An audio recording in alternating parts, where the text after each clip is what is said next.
Bonjour, aujourd'hui, on va continuer le cours, le courant électrique continu, mais bien sûr, cette fois-ci, on va s'intéresser à la tension électrique et vers la fin, vous allez connaître et savoir mesurer la tension électrique. On commence, comme toujours, par la situation de départ. La boule à plasma est un objet décoratif qui a pour but de créer une ambiance électrique fascinante. Elle est constituée d'une sphère creuse en verre qui est remplie de gaz sous basse pression avec une petite sphère pleine au centre. Une forte tension est créée entre ces deux sphères. Le gaz rare devient conducteur et émet des éclairs lumineux, de la même façon que lors d'un orage. Donc, qu'est-ce que c'est qu'une tension? Ou bien, qu'est-ce que c'est que la tension?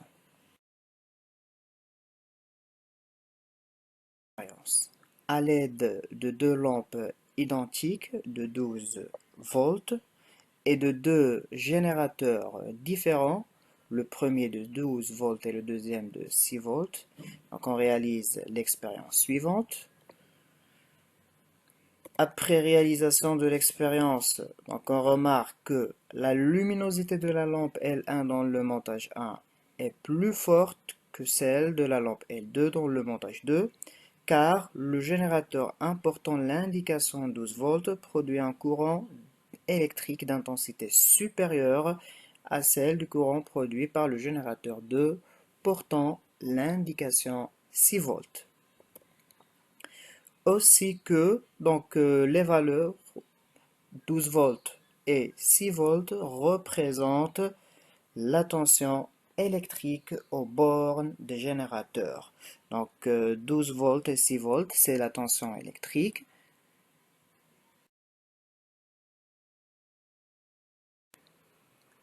La tension. Bien sûr, la tension mesurée aux bornes d'un dipôle est la différence de potentiel électrique qui existe entre les deux bornes. Cette mesure fut découverte par l'italien Alessandro Volta, c'est celui qui a inventé la pile plate en 1800. Autre chose à savoir, c'est qu'on note la tension électrique par la lettre U et l'unité internationale de la tension est le volt, noté V. Et à propos du tableau de conversion des volts, c'est comme celui de l'intensité, c'est-à-dire on a le kilovolt, hectovolt, décavolt, volt, décivolt, centivolt, millivolt et les microvolts. Donc on va faire un petit exercice d'application, c'est-à-dire on va convertir 1 millivolt en microvolt, donc ça va nous donner 1000. Donc 1 millivolt est égal 1000 microvolts. On passe maintenant à la mesure de la tension. La tension, bien sûr, se mesure à l'aide d'un appareil appelé voltmètre, mais le plus souvent on utilise le mode voltmètre d'un multimètre. Donc voici le multimètre à gauche et le voltmètre à droite, donc c'est un voltmètre analogique. Le voltmètre se branche en dérivation dans le circuit et voici son symbole normalisé. À savoir, c'est que le voltmètre a une borne positive, donc on a notre part V, et une borne négative notée par COM. Que le voltmètre se branche en dérivation, voici un circuit dans lequel on a une pile, un interrupteur fermé et une lampe allumée. Le voltmètre est branché en dérivation avec la lampe. Comme vous remarquez tous, le voltmètre nous affiche une valeur de 4 volts. Et voici le schéma de ce circuit.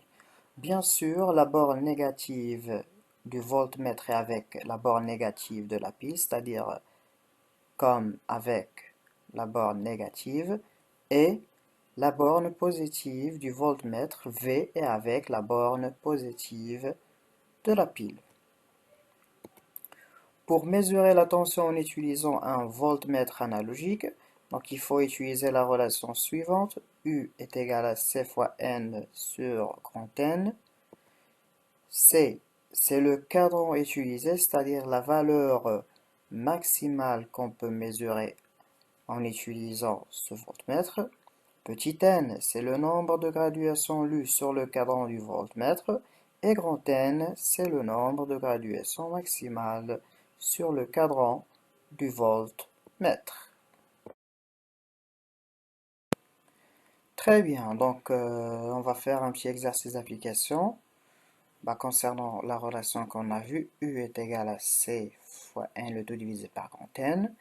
Donc il nous demande de déterminer la valeur de la tension électrique en utilisant un voltmètre analogique. Donc on a un calibre de 100 mA, la flèche pointe sur 80 et on a 100 et le nombre de graduations maximale. Donc comme réponse, on sait que U est égal à C fois N, le tout divisé par grand N. On remplace C par 100 millivolts et petit n par 80, le tout divisé par 100, parce que 100 c'est le nombre de graduations maximale. Ceci va nous donner 80 millivolts. 80 millivolts, on va la convertir en volts, ça va nous donner 0,08 volts. Donc U est égal 0,08 volts. Maintenant, on va déterminer la tension électrique entre les différentes bornes de quelques dipôles. On a deux cas. Dans le premier cas, l'interrupteur est fermé. Dans le deuxième cas, l'interrupteur est ouvert. Donc on commence par le premier cas. Bon, tout d'abord, je vous présente le matériel qu'on a. Donc on a un générateur, un interrupteur ouvert, une lampe et un multimètre qu'on va l'adapter au mode voltmètre. Tout d'abord, donc je réalise un circuit électrique simple, c'est-à-dire je vais brancher la lampe avec l'interrupteur et le générateur. J'aurai une seule boucle. Très bien. Ensuite, je ferme le circuit. Donc, comme vous voyez tous, la lampe est allumée. Ensuite, je vais insérer le multimètre, mais avant que j'insère le multimètre, bien sûr, il faut que j'éteins la lampe, c'est-à-dire j'ouvre le circuit, comme ceci. Et bien sûr, on sait tous qu'on a un voltmètre, et le voltmètre, il faut brancher la borne négative du générateur avec la borne COM et la borne positive avec la borne V, comme ceci. Et on sait tous que le voltmètre se branche en dérivation. Donc ensuite, c'est bon. Je ferme le circuit et j'y vais à un calibre petit de 20, par exemple, volts. Donc la tension mesurée, c'est de 4,68. Je vais faire la même chose cette fois-ci, mais en mesurant l'intensité entre les deux bornes du générateur. Toujours la borne positive est avec le V et la borne négative est avec la COM, comme ceci. J'ai la même tension, c'est-à-dire 4,68. Maintenant, je passe à l'interrupteur, toujours la borne positive avec la borne positive et la borne négative avec la borne négative. Très bien. Donc, dans le cas où le circuit est fermé, j'ai une tension de 0 volts pour l'interrupteur. Très bien. Donc maintenant, on passe à l'observation. Donc, qu'est-ce qu'on a observé? Lorsqu'on voulait déterminer la tension entre les deux bornes de la lampe, on a trouvé que cette dernière est égale à 4,68 volts. Et pour le générateur, la même chose, 4,68 volts. Par contre, pour l'interrupteur, on a trouvé que la tension est nulle, c'est-à-dire est égale à 0 volts. Donc, ce qu'on peut retenir à partir de cette expérience, c'est que dans le cas de l'interrupteur fermé, seule la lampe et le générateur cèdent une tension. Maintenant, je passe au deuxième cas, c'est-à-dire dans le cas où l'interrupteur est ouvert. comme d'habitude, je commence avec la lampe. Donc toujours la bande positive avec la bande positive et la bande négative avec la bande négative. Donc on remarque que le multimètre nous affiche une valeur de 0 volts. Pour le générateur, donc la tension entre les deux bornes du générateur est de 4,68. Et pour l'interrupteur ouvert, donc on a une tension de 4,68 volts. Très bien, donc qu'est-ce qu'on a retenu à partir de cette expérience? Donc on sait que la tension entre les deux bornes de la lampe est égale à 0, c'est-à-dire elle est nulle. Pour le générateur, la tension est égale à 4,68 volts. Et pour l'interrupteur ouvert, la tension vaut 4,68 volts. Très bien.